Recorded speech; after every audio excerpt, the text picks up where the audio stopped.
Cricket के मैदानों से फतह के बजाय तनाज़ात की खबरें आ रही हैं, मुस्तकिल आ रही हैं। कभी देखते हैं कप्तान तब्दील हो जाता है, कभी मौजूदा कप्तान ही इंटरनेशनल अफेयर्स का डायरेक्टर बन जाता है।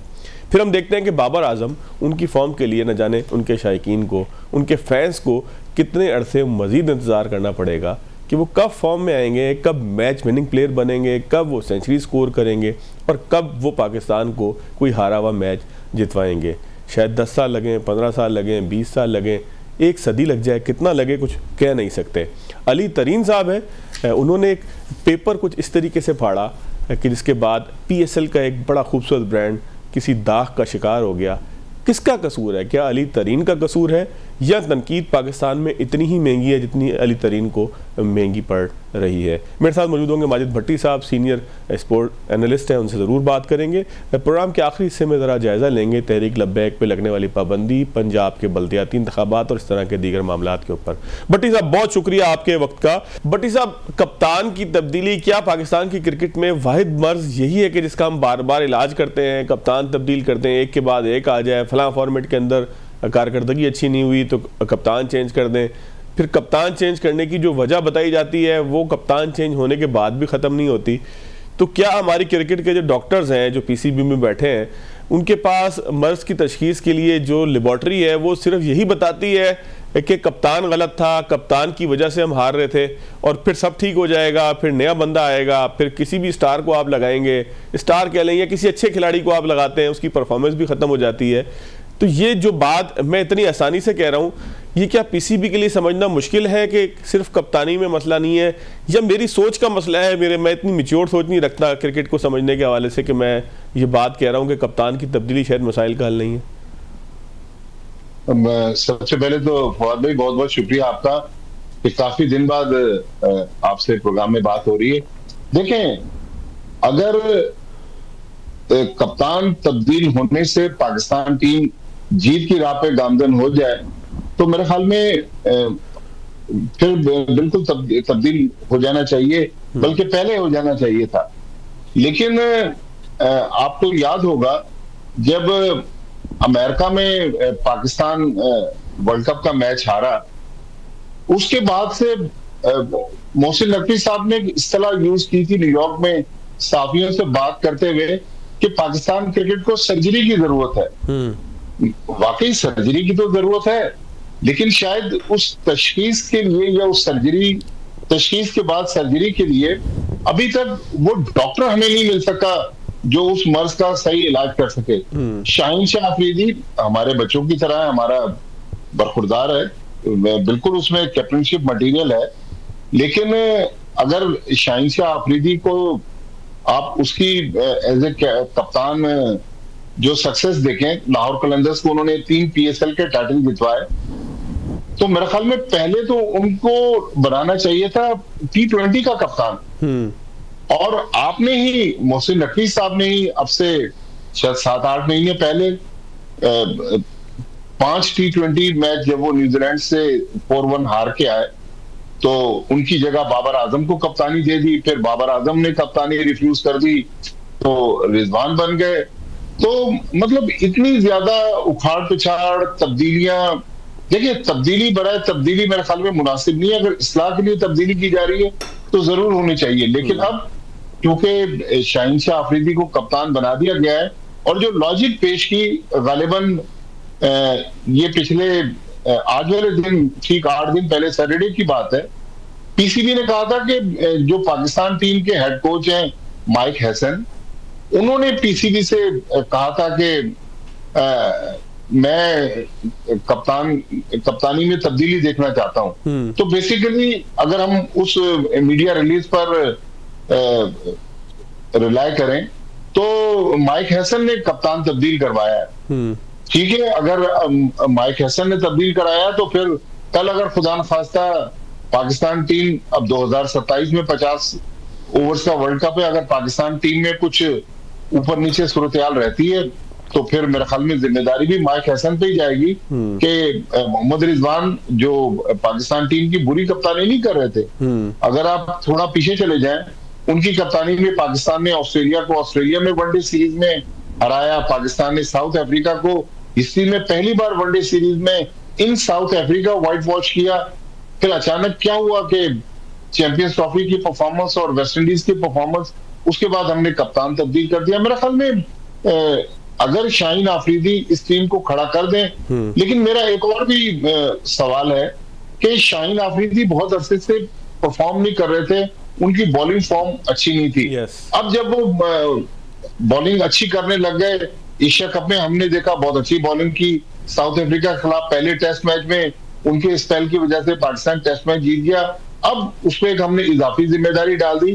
तो मेरे ख्याल में अगर प्लेयर परफॉर्म कर रहा है तो उसको परफॉर्मेंस करने दे। कप्तानी के लिए तो अभी शाहीन यंग है, बहुत उसके लिए टाइम पड़ा हुआ था, लेकिन चूंकि अब कप्तान बन गया है तो अब हमें वक्त का इंतजार करना चाहिए कि ये डिसीजन कैसा साबित होता है। चले हम इस मौके पे तनकीद नहीं करते ना कि कहीं ऐसा ना कहा जाए कि जी तनकीद हो जाती है हर नए कप्तान के ऊपर। मीडिया, अब आप देखें कि हर बंदा ही मीडिया को एक स्टेक होल्डर लेने लगा है कि शायद मीडिया जो है वो चीज़ें करवाता है। बोर्ड भी बड़ी आसानी से कहता है कि मीडिया में शोर हो जाता है, ये हो जाता है, वो हो जाता है। चलें सर आगे आते हैं। मैंने भट्टी साहब बाबर के खिलाफ आपको नहीं पाया था पहले लेकिन मैंने भी आपकी एक सोशल मीडिया पोस्ट देखी है जिसमें आपने बाबर के हवाले से कहा है कि जी बाबर कुछ गौर करें अपनी अदाओं के ऊपर। तो उसके ऊपर कुछ शायकीन ने नीचे नाराज़गी का इजहार भी किया था, कुछ ने उसको रीट्वीट भी किया था। और बाबर का भी मामला ये था कि वो 1 रन बना के आउट हो गए एन मौके के ऊपर कि जब टेस्ट मैच में ज़रूरत थी। फिर हम इंतज़ार ही कर रहे हैं। मैं बाबर का खुद फ़ैन हूँ, मैं गलत बात नहीं करूँगा आपसे कि जी मुझे बाबर पसंद नहीं है, मैं तो बस वैसी बात कर रहा हूँ क्रिकेट की बेहतरी के लिए। बाबर का फ़ैन जहाँ बहुत सारे लोग हैं वहाँ जो है वो, मुझे खुद भी बाबर आजम की बैटिंग समझ में आती है, अच्छी लगती है। लेकिन सर सवाल ये है कि आखिर बाबर को कितने साल चाहिए होंगे, 15, 20, 25, 30, 75, कितने साल चाहिए होंगे कि वो फॉर्म में आ जाएं? कितने हज़ार मैचेस उनको चाहिए होंगे? फिर जब तनकीद करते हैं तो फिर लोग नाराज़ तो होते हैं, हमें भी बुरा लगता है। आपका मैसेज देख, आपका जो वो पूरी पोस्ट थी वो देख के दिल में दुख ज़रूर हुआ, लेकिन फैक्ट यही था जो आपने लिखा था। तो बाबर का सर मसला क्या है? अजहर महमूद साहब कहते हैं उन्हें डोमेस्टिक खेलना चाहिए जाके।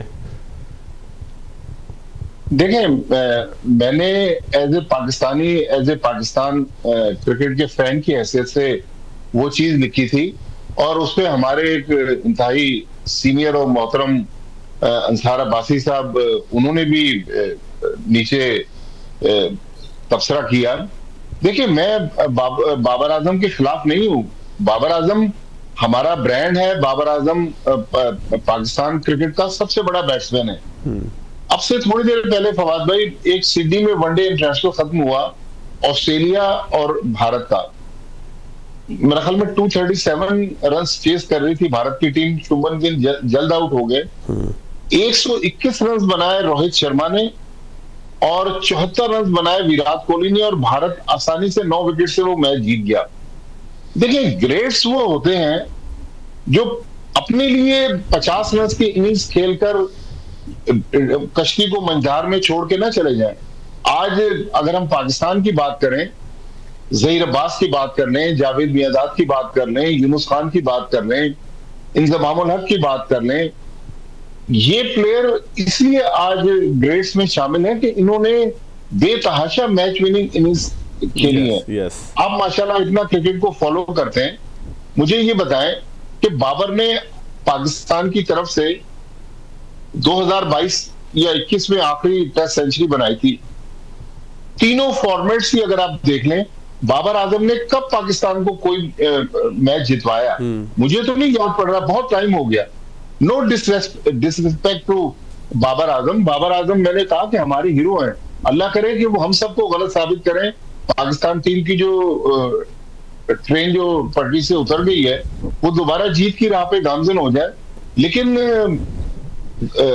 आखिरी उन्होंने जो T20 इंटरनेशनल खेला 13 दिसंबर 2024 को, 11 महीने बाद हमने उनको T20 फॉर्मेट में कमबैक करवा दिया। ठीक है, बिल्कुल हो सकता है ये फैसला भी आपका ठीक हो, लेकिन यही माइक हसन साहब कुछ अरसे पहले कह रहे थे कि बाबर आजम जो है वो स्पिनर्स पर उनको अटैकिंग क्रिकेट खेलनी होगी, और अब पता नहीं उन्होंने वो अटैकिंग क्रिकेट अभी टेस्ट सीरीज में तो हमें नजर नहीं आई।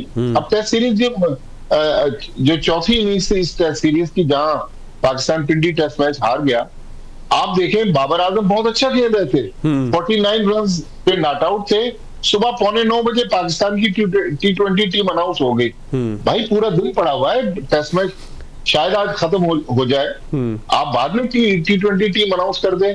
अगर उस 49 रन पर T20 टीम में उनको हमने कमबैक करवा दिया तो 1 रन बनाकर वो आउट हो गए। मैं ये नहीं कह रहा वो जानबूझ के आउट हो गए, लेकिन बाबर आजम को बहरहाल जो उनकी क्लास है, जिसकी वजह से लोग उनको एक जमाने में किंग बाबर कहते थे, ग्राउंड में उनकी परफॉर्मेंस तो वो रिफ्लेक्ट नहीं कर रही। भट्टी साहब, आप क्या समझते हैं कि बाबर आजम किसी नफ्सियाती दबाव का शिकार हैं? ये उनके साथ होने वाला एक बिहेवियर का एक पूरी चेन थी कि उनको कहा गया कि आप इस फॉर्मेट के नहीं हैं, आप मॉडर्न डे क्रिकेट नहीं खेलते, पता नहीं क्या क्या बातें की गई, हालांकि रिकॉर्ड बड़े बेहतर थे पिछले। तो ये क्या किस चीज़ की वजह से बाबर के साथ हो रहा है, या आमतौर पर प्लेयर्स फंस जाते हैं ऐसे किसी जो है वो मामले के अंदर? कोहली की भी एक वक्त में फॉर्म चली गई थी, तो ये किस चीज का तसलसल लगता है आपको? देखिए, मसला तो कहीं ना कहीं है। और फिर मैंने तो ऐसे ही आम सी ट्वीट की थी जिसके जवाब में वो जो इनके एजेंट्स की जो ब्रिगेड है, जिसमें किसी के 20 फॉलोअर्स हैं, किसी के 15 फॉलोअर्स हैं, वो जो गंदी गाली गलौज कर रहे हैं, तो इसका मतलब है कि ये प्लेयर एजेंट जो है ये प्लेयर्स को भी गलत सिंक पे लेके जा रहे हैं। मुझे याद है एक बार मोहम्मद अजहरुद्दीन और सचिन तेंदुलकर जब कराची आए तो जहीर अब्बास के पास चले गए और जहीर भाई से जाके उन्होंने उनकी बैटिंग टेक्निक में कुछ मसाइल थे, उनसे जाकर बात की और वो कहते हैं कि उसके बाद हमारे बैटिंग मसाइल हल हो गए। 2023 में फवाद भाई, जब मैं इंडिया से आया 50 ओवर का वर्ल्ड कप कवर करके, तो ग्रेट जावेद मियांदाद से एक दिन मेरी बात हो रही थी, तो जावेद भाई मुझे कहने लगे, यार एक दिन बाबर आजम को मेरे पास लेकर आओ, मैं उसको बताऊं कि वो कहाँ गलती कर रहा है।